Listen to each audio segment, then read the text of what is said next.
Hey everybody, it's GK. Thanks for taking the time to stop by. We appreciate it. We're glad to be here. Today we're just going to take a few minutes and kind of talk about, our most previous episode or our last episode, we kind of insinuated that you could 10x your sales, which anybody can, but we kind of thought about it a little bit and kind of wanted to put, I guess, a disclaimer out there that says, hey, there's no guarantee that any of us will 10x anything, regardless of what systems we use, who we follow on social media, or how we run or conduct our business, or how we manage our sports card collection.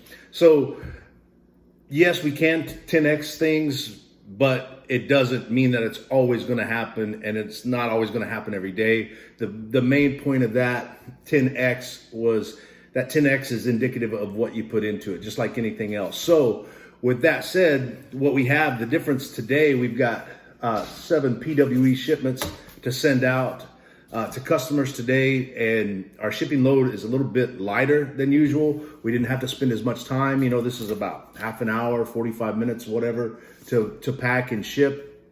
All we got to do is get it to the post office. Right now we have the time to be able to do that. That's a good thing. We've got, by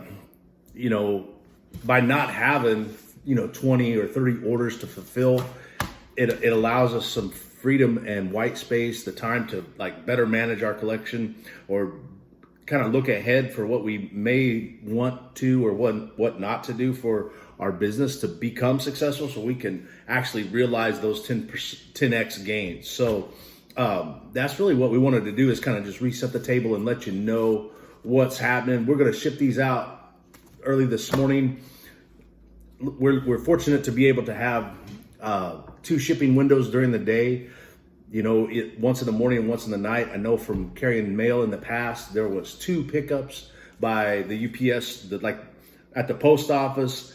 There'd be a big truck come in the morning, and then there'd be another big truck come in the afternoon. So we can gain ground and provide faster shipping by utilizing that information and that knowledge. One of the other things we can do is kind of delve deeper into the connection between InkFrog, eBay, and Shopify, and figure out how to maximize those systems, because one of the things that we're seeing right now is being able to aid the data entry. So if you're managing a collection and managing that collection as a business or cards for sale, how do you keep up with the data? How do you know what you sold it for, what you brought in, what you paid for it, and how profit and loss, all that stuff works?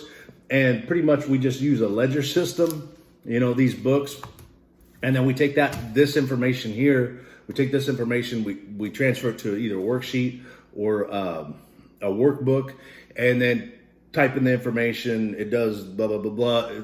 Long story short, it takes a lot of time as well. So it looks like, maybe we can streamline those things. Worst case scenario, maybe what we do, and this is always important to do if you're actively trying to sell cards. Remember, these are really just common base cards that you wouldn't think would sell. They're not selling for a high price point. We're looking at maybe $1 to $4 per envelope.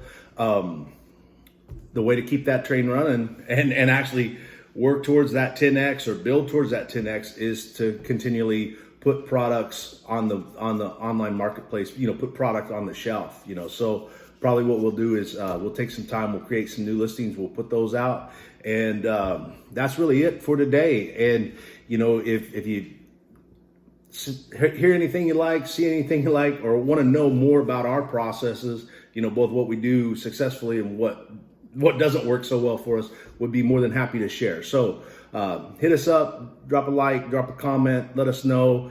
Find us on social media, GK45by5. We're all over the place. We'd love to hear what you have to say. So thanks for your time, and we'll see you again soon.